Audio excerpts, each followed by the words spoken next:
Now, the names Trump and Russia never seem to be out of the headlines, but now it's the president's son that the spotlight's turning on.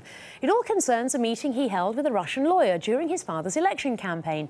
Trump Jr. has now come forward and released the emails detailing how the encounter was set up, as Caleb Morpin explains. Well, it began over the weekend with allegations from the New York Times, and now Donald Trump Jr. has released emails, and mainstream media was jubilant, saying they'd finally materialized this story of Trump-Russia collusion. Donald Trump's son think he was about to get help from a Russian lawyer with ties to the Kremlin. This is looking more and more like treason. Intent to collude with the Russian government. All this strange behavior from the president, it's all explained now. So on the surface, it looks like a smoking gun in the allegations against the Trump administration. However, if you dig a little bit deeper, the facts just don't add up. No compromising information about Hillary Clinton was ever handed over at this meeting. It appears that the lawyer who did meet with Donald Trump Jr. and Jared Kushner at no point even knew this was expected to be a meeting about Hillary Clinton or any alleged dirt on her. Now, this lawyer had no connection whatsoever to the Russian government. Both Donald Trump Jr. and the lawyer herself have confirmed this. Let's take a listen to what they said.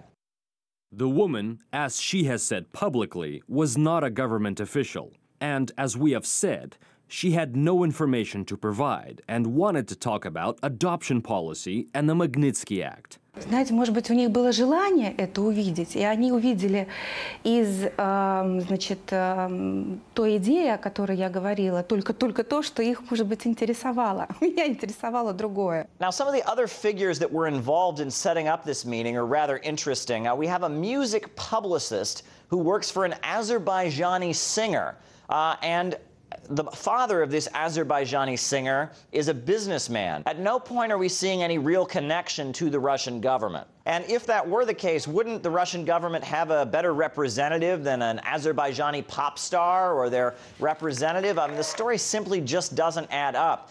If you look at these details, it becomes pretty clear that that's not the case. If one reads over the emails that were released, it becomes pretty clear that there should be more questions than answers about this story, and that the idea that this is some kind of full confirmation of many of the allegations made in the press is simply not the case. Well, Donald Trump has reacted to the scandal by praising his son for transparency over his decision to release the emails. Well, now let's discuss this further with media and legal analyst Lionel. Lionel, thank you very much indeed for joining us this evening.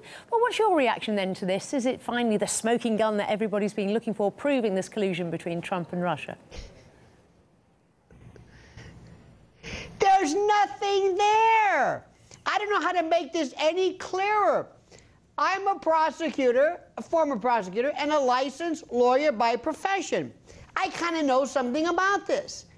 And I'm waiting for the punchline to this joke.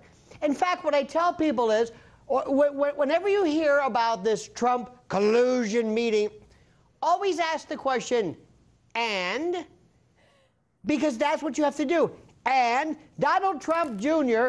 met with this Russian, and she said, or he thought, maybe he would have some oppo research or opposition research. And it turns out that she didn't, but she wanted to talk about, apparently, adoption. And that's it. And no matter how you look at this, and I can't say this enough, in any light, from any angle, there is nothing that is even remotely almost against the law. Somebody said treasonous? There's nothing here. But let me tell you what is the saddest part. And I don't know if the mainstream media are just geniuses or if the American, I guess, consumer public of the mainstream media, dreck, have been brainwashed. But we have been told Russia, Russia, Russia, Russia to such an extent that maybe by virtue of this repetition, there's been some kind of a cerebral connection made where people impute guilt whenever that word is meant. And I'm not kidding you. It's almost like a brainwashing. We went through months and months of the Russian hacking. Nothing ever materialized. They didn't give up. And then they switched. Now, let me also suggest something. And this may be a tad conspiratorial, but why not? When in Rome. Isn't it funny that nobody talked about this until President Trump had the G20 meeting and he and Vladimir Putin got along swimmingly? His reaction was terrific. Trump was a rock star. A lot of progress was made, thawing the Cold War, détente, rapprochement, call it whatever you want. Oh no, we can't have that. Time to resurrect the Russian story. And lo and behold, almost as though somebody rang a bell, while the media had to maybe talk about how productive that meeting was, how everybody got along, how this supposed foreign policy rube may have actually been productive. Oh, no, no, no, no. We had to switch to this. There is absolutely nothing to this story, no matter how you look at it, from anybody's point of view, from this Russian lawyer's point of view, from Trump's point of view, from anybody. There's no crime, nothing. There is nothing there. I think I've made that very clear.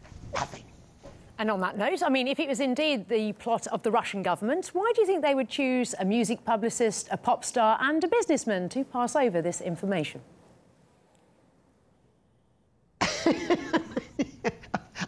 I don't pass over what information? That's the best part. Now, understand from Donald Trump Jr.'s point of view. At the time, at Trump Tower on Fifth Avenue, they were seeing, I don't know how many people a day. It was like this assembly line of people moving in. He met with anybody. Hillary Clinton, it was reported, wanted to meet with Tom Arnold, one of the actors involved in The Apprentice, to see if she could, or her campaign, could get a little dirt on Trump.